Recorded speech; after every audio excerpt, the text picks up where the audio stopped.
Mammouth.media. Qu'est-ce qu'on a là-dedans? Sacha, un Ukrainien de 32 ans, vit en Belgique à Aiguezé depuis 20 ans. Avec ses amis Maud et Georges, il a décidé de lancer une collecte de biens.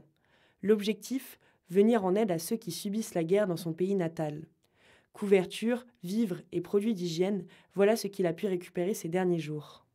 Quand même beaucoup de gens qui sont carrément partis au magasin, ils ont fait un caddie de course et franchement c'est super sympa à eux parce que à la base on demandait juste voilà, ce que les gens ont trop pour le moment, je veux dire qu'ils pourraient donner. Si les dons ont mis du temps à arriver, l'intensification des combats en Ukraine fait aujourd'hui renaître la solidarité des habitants du quartier.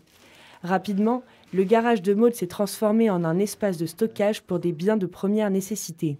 Franchement, on a beaucoup d'amis qui sont mis à nous aider la première semaine.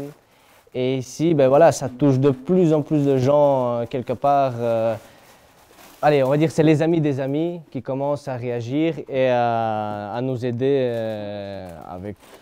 Enfin, chacun apporte un petit peu, un petit peu. Après avoir déjà déposé des vivres auprès de l'ambassade ukrainienne à Bruxelles, Sacha et ses amis franchissent un pas supplémentaire. Ils décident maintenant de prendre eux-mêmes la route afin d'apporter le matériel directement sur place. Le but de notre voyage, c'est de passer la frontière ukrainienne.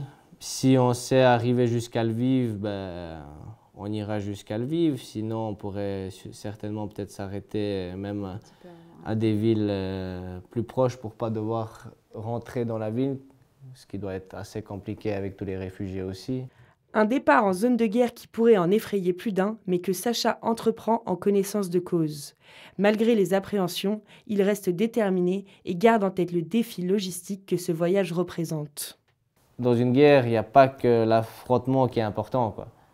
Ce qui suit derrière est très très important aussi. Parce qu'au bout d'un moment donné, tout s'estompe. Si on ravitaille pas, enfin il n'y a pas du ravitaillement, ben voilà, ça s'arrête là, quoi.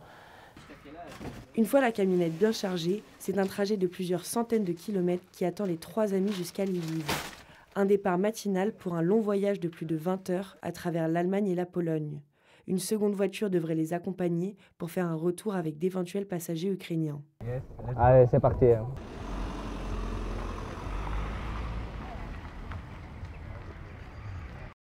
Mammouth.media. Mammouth.media? Tu connais pas?